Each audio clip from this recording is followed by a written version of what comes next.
Who knows what evil lurks in the hearts of men? The Shadow knows.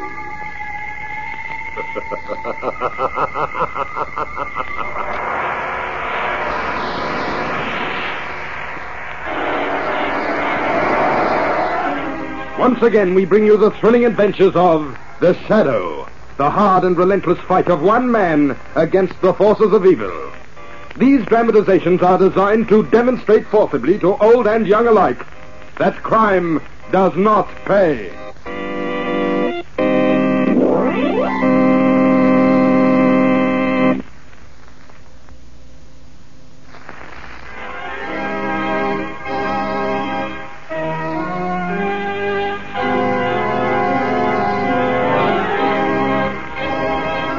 The Shadow, mysterious character who aids the forces of law and order, is in reality Lamont Cranston, wealthy young man about town.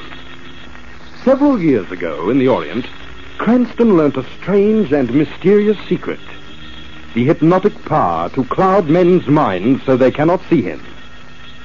Cranston's friend and companion, the lovely Margo Lane, is the only person who knows to whom the voice of the invisible Shadow belongs. Today's drama, The Juggernaut.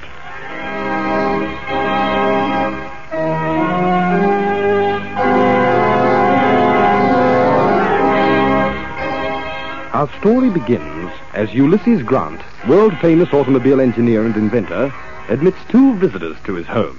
My name is Frederick Butler, Mr. Grant, and this is my associate, John Gibbons. Oh, yes. I believe I've heard of you two gentlemen. Oh, what can I do for you? We've come to talk business, Mr. Grant. We want to buy the designs to your new invention, the Juggernaut. The Juggernaut? What do you know about it? As much as anybody does, perhaps a little more. We know that the Juggernaut is a new post-war automobile that will revolutionize the whole industry. We know that your designs are ready and that you are preparing to build it in a secret workshop. Well, Mr. Gibbons, so far you know only what has been published in the newspapers. Very true. But we also know that Eric Logan, your protege, is the only other man to share the secret of the Juggernaut, and that he is going to help you build the car. Where did you find that out? Oh, we have our sources, Mr. Grant. But to return to our proposition.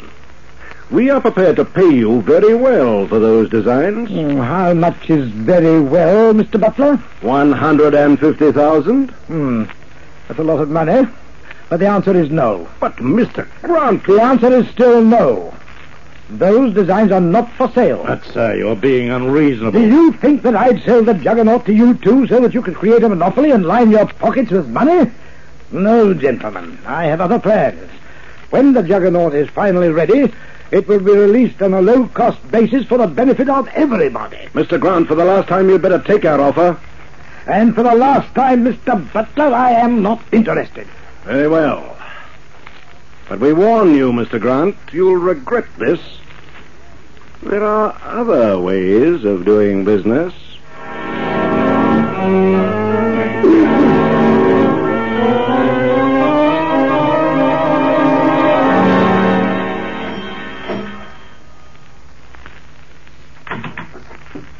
Mr. Logan? Eric Logan? Yes?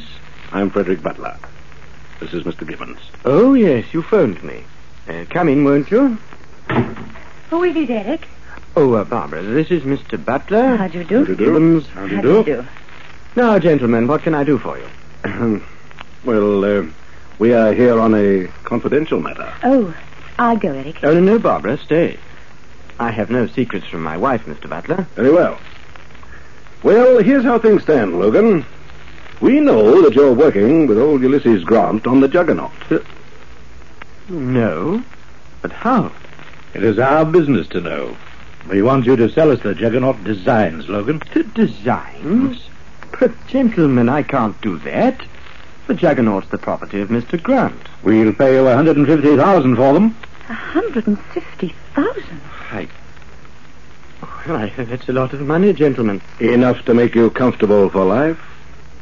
Well, Logan? I'm sorry, gentlemen, but I can't sell you those designs. Don't be a fool, I Logan. can't violate Mr. Grant's confidence in me for any amount of money. Logan, you're making a terrible mistake. Gentlemen, my husband is right.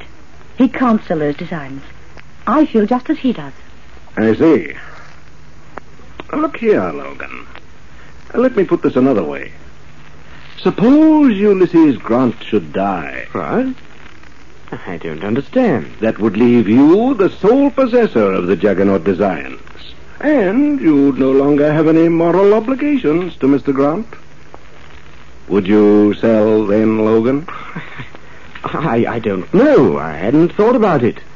What makes you think Ulysses Grant might die? Old men often die, Logan. It's a law of nature. Well, we must say good day. Oh, if you change your mind, our offer still holds good. Barbara, Yes, dear? you didn't really mind my turning down that offer, did you? Mind? Why, no. I was proud of you. That money would have made us financially independent, Barbara. But I just couldn't cheat Mr. Grant. Not after all he's done for us. For my career. Well, of course you couldn't, Eric. And that's one reason why I love you. You're so loyal. If you had taken that money, it would have been tainted. We could never spend a penny of it with a clear conscience.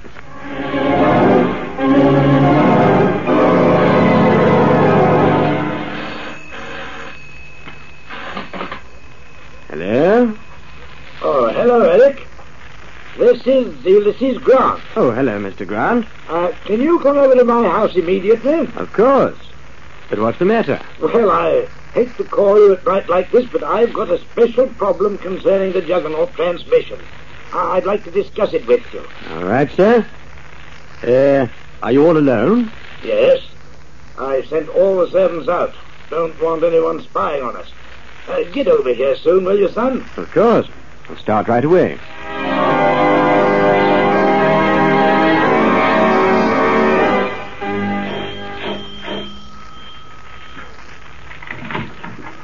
Well, Eric, you certainly got over here in double quick time. Mr. Grant? Oh, come on in. Take off your coat and hat. I've been thinking over that transmission problem, and I think I've finally ironed it out. Oh, that's fine, Mr. Grant. Yes, I... Oh!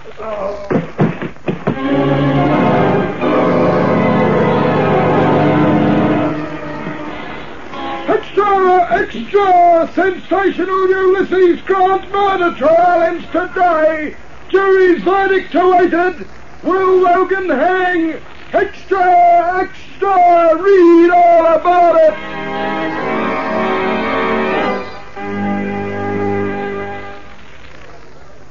Lamont, you've hardly touched your food. Yes, I know. I'm not hungry. Thinking about Eric Logan. Yes. Margo, I'm sure he hasn't a hope. It certainly looks that way.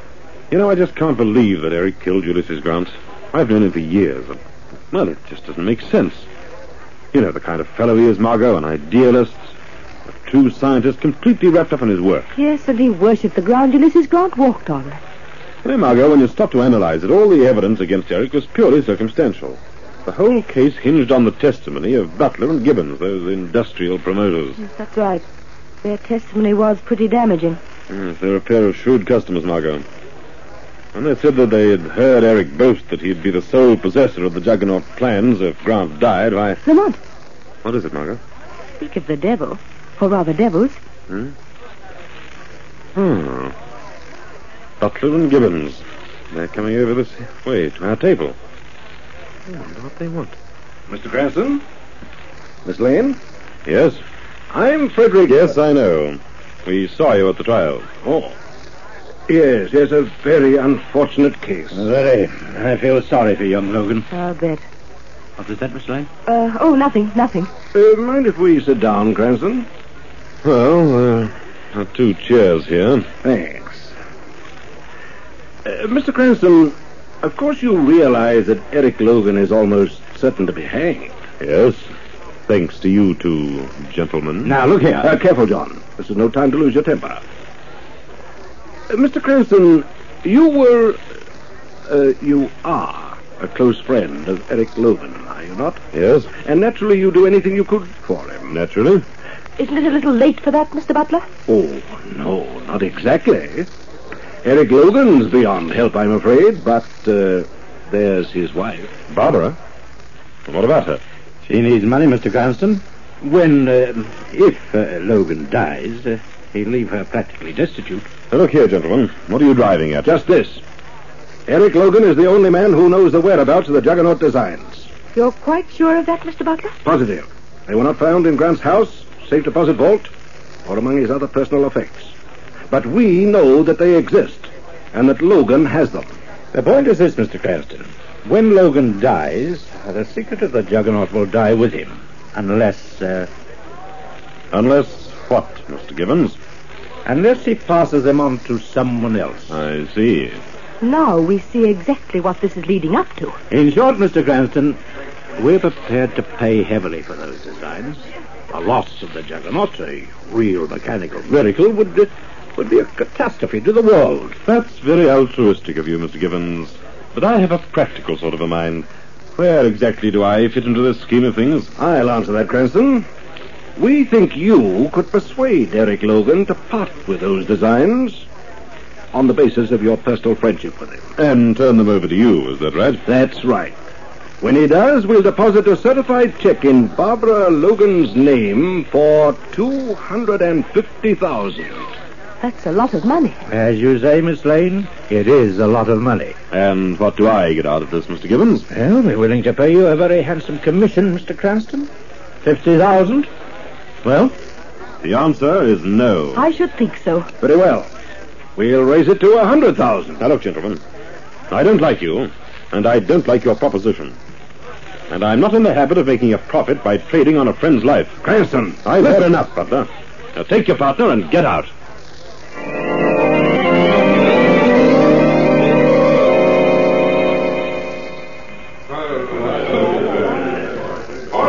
Order! This is it, Lamont. Yes. The defendant will rise. Lamont, it's awful. Eric's so pale. Look at his eyes. Prisoner at the bar. You have been judged guilty of a crime of murder by your fellow citizens, and it now becomes my duty to pronounce upon you the sentence imposed by law. I sentence you, Eric Logan, to the extreme penalty. You shall be taken back to the place whence you came, thence to the place of execution, where you shall be hanged by the neck until you are dead. And may God have mercy upon you. No! No! I innocent, I tell you! You're executing an innocent man! It was Butler and Gibbons! They murdered Ulysses Brown!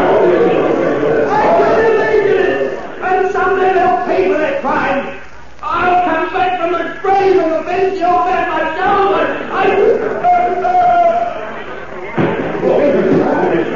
All right, move back! He's collapsed. Yes. Order! Order in the court! Oh, he's all right. They're helping him up. For a moment, I thought... Lamont, look! Yes. He's broken away from his guards. Lamont, he's running straight for a window. They missed him.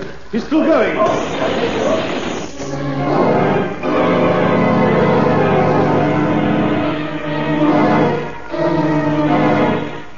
Keep listening for the thrilling climax to tonight's Shadow story.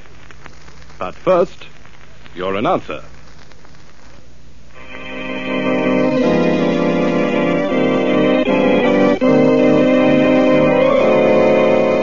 And now, back to the Shadow.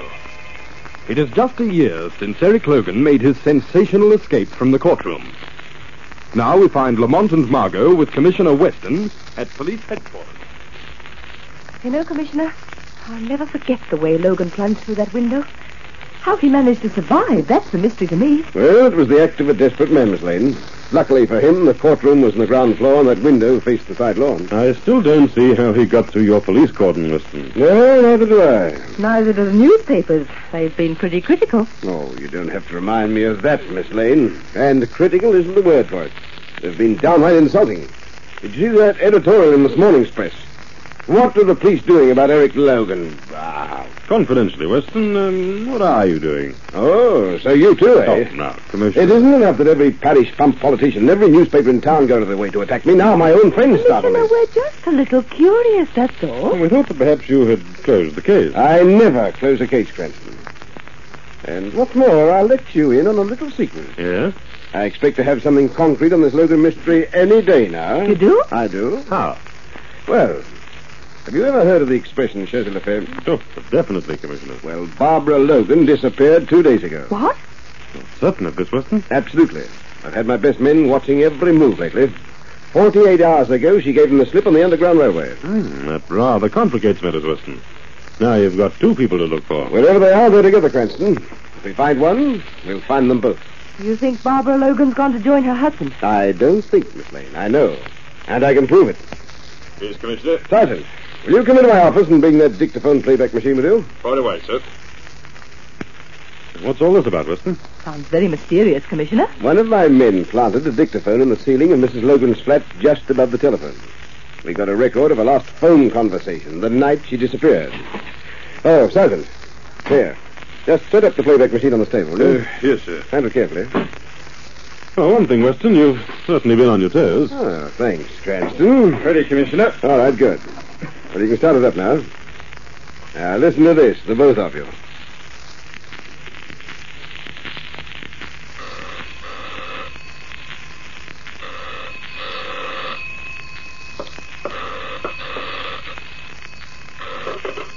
Hello?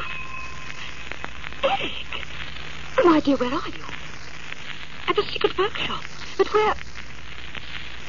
Oh, so that's where you've been all this time. That's what you meant when you said you'd come back from the grave. And you say you've finished Juggernaut. Yes. Yes, of course, Eric. I'll come at once. That's all there is, Commissioner. All right. Well, Cranston? Very interesting. Very. So he said he's come back from the grave, eh? I wonder what he meant by that, Lamont. I wonder. What we do know is that Logan is still about and his wife... Oh, excuse me. Winston speaking. Who? Frederick Butler. All right, send him in. Well, I wonder what he wants. Probably the shirt off your back, Commissioner. Yes, and with interest. Commissioner Weston, I need your help. You've got to protect me. What are you talking about, Butler? Protect you from whom? Eric Logan. Logan? Yes, he just called me. Threatened to kill me tonight. I came right down my car. Now, look here, Butler. Did your partner, John Gibbons, get the same kind of phone call? I don't know. I dissolved partnership with Gibbons. We're no longer in business together. All I know is that Logan has threatened to kill me. Well, in a way, you can't blame him. He's already been convicted of murder, and he has nothing to lose. Yes, I never thought of that. Look, if I said that Gibbons and I worked out the story between us, testified falsely... That'll be perjury, Butler. It's perjury or death, Butler. It's true. Gibbons and I, all our testimony was false. Look here, Commissioner, you've got to contact Logan somehow. Now, just a moment, Butler. Calm yourself. But I tell you, Logan will stop at nothing. We'll do everything possible to ensure your personal safety. You just get into your car and drive back home. Alone? But, Commissioner... Don't you worry, you won't be alone. Mr. Cranston, Miss Lane, and myself will be in a police car right behind you.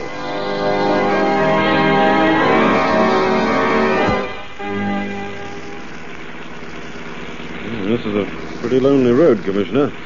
Especially at night. As the old saying goes, it's a nice place for a murder. Well, I wouldn't worry about it, Miss Lane. There's Butler's tail light up ahead there. I've already sent every police car in the area up to his place. If Logan gets through this cordon, he'll either have to be Houdini or the Shadow.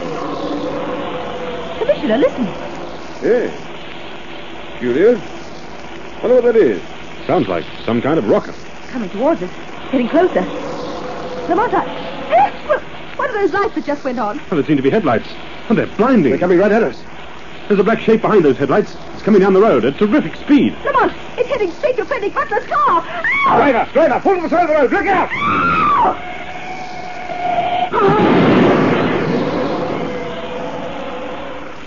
Oh, Lamont. That ugly black shape, it smashed Butler's car to bits as though it were an eggshell. Yes, Margo. He never had a chance.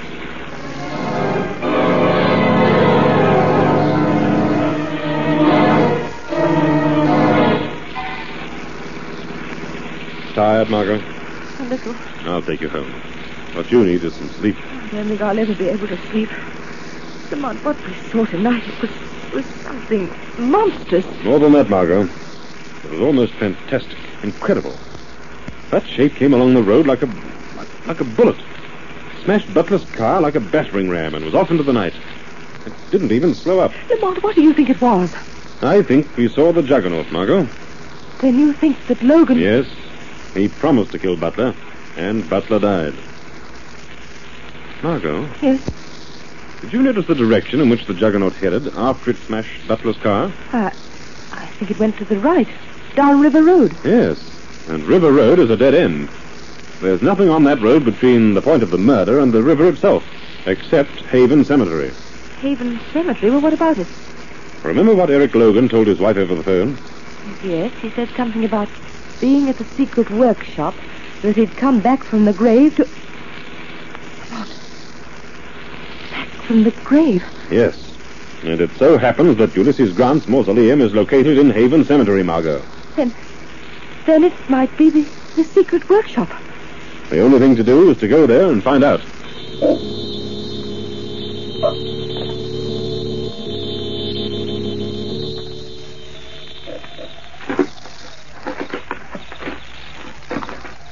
Well, here we are, Margot.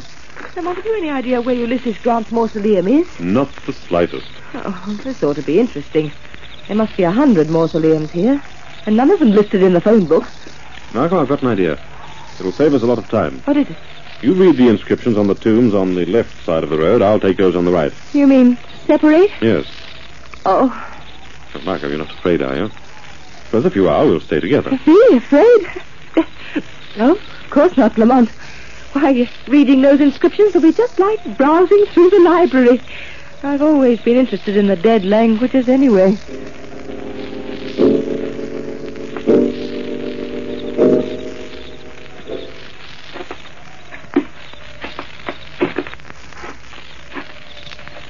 The least Mr. Grant could have done was to leave his forwarding address. This is worse than flat hunting. Well, let's have a look at this one. Looking for someone? Don't move or I'll kill you. All right. Now turn around slowly so that I can see your face. What? Why, it's Margo Lane. Eric! You alone? No, Lamont's around somewhere. Listen, Miss Lane. I know you don't understand what this is all about, but I've got to talk to someone. Here, let's go inside. You mean inside the mausoleum? Yes. Oh, but how can we... There's a button hidden in this stone wall. As you see, it opens a wide door. Wide enough for the Juggernaut to get through. Juggernaut? Yes, I've just finished it. This was my secret workshop, Ulysses Grant's tomb. Now it's the Juggernaut's garage. Mr. Grant and I planned it this way, in case he died. Only I was left to continue the great work. No one would ever think of looking for me here. But come in, Miss Lane.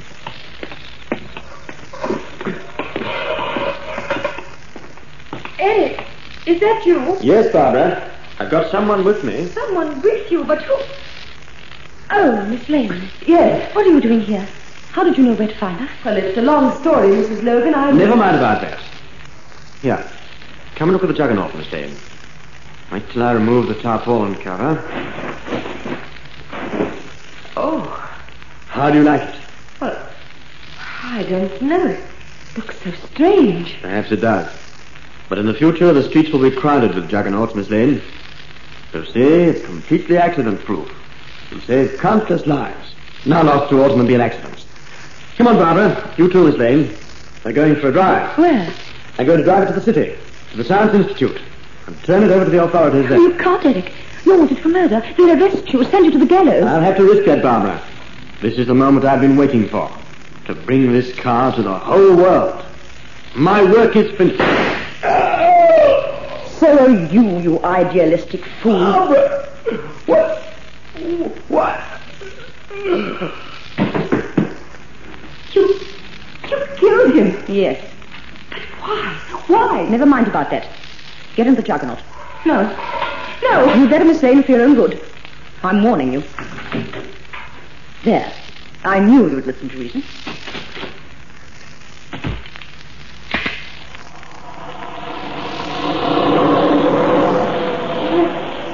Where are we going? You're going for a ride, Miss Lane. Your last ride. And I've got a date with John Gibbons. John Gibbons? Yes, I'm delivering a Juggernaut. for 500,000. Just think of it. 500,000. And all mine. So that's why you killed your husband. Yes, Derek was a fool. A fortune stood in his grasp. If Ulysses Grant was removed. So you killed Ulysses Grant, eh, Mrs. Logan? What's that? I heard a voice. Yes, Barbara Logan, you heard a voice. The voice of the Shadow. Shadow, you can't prove a thing. But I can. I saw you murder your husband. And it was you, Barbara Logan, who murdered Ulysses Grant in conspiracy with Butler and Gibbons. You thought that with your husband facing a murder charge, he would sell the secret for your sake. No, Shadow. It's not true. Yes, Mrs. Logan. You were ready to send your husband to the gallows for the money that Gibbons and Butler promised to pay you. But your little scheme didn't work, did it? No. No, it didn't. Was it you who was driving the Juggernaut earlier this evening, Mr. Logan? Did you kill Frederick Butler? Yes, I tried to persuade my husband to kill him, to revenge himself. But it went as far as to call Butler, but he wouldn't go through with it. Why did you murder Butler? Because Gibbons offered me 500,000 for the Juggernaut. Butler wouldn't agree to that. They quarreled. So you killed Butler to get the 500,000 instead of a smaller sum? Yes. The Juggernaut was worth it. It still is. And I'm not going to give it up without a fight. Drop that gun. Drop that gun, Mr. Logan. Look out, Miss Lane. Miss Lane, are you all right? Yes. Yes, the car swerved. She missed me. Shadow, he's heading right for that crowd of people. I'm sorry I have to do this. All right, Miss Lane. You won't bother us anymore. I'll take the wheel.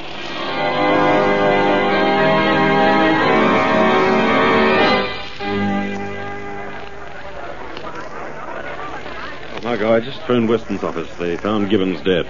He shot himself. Lamont, did you ever see such a crowd? Yes. Reminds me of the Underground Railway at about 5 o'clock. That Juggernaut is certainly an attraction. Incidentally, Lamont, just how did the Shadow get into the Juggernaut? Fortunately, you hesitated after Mrs. Logan opened the car door, which gave the Shadow the opportunity of getting in before you did. I don't think I was ever more glad to know that the Shadow was with me. Mrs. Logan would have stopped at nothing. And now she must pay the penalty for her crimes, just as Butler and Gibbons did.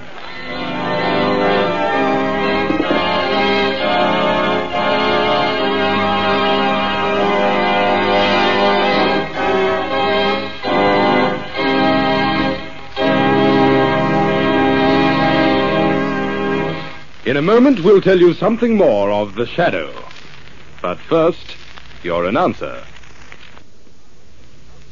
Next week, same time, same station, once again we bring you The Shadow. Be sure to listen. This feature is produced by Reg Johnston for Grace Gibson Radio Productions, a masterpiece of suspense.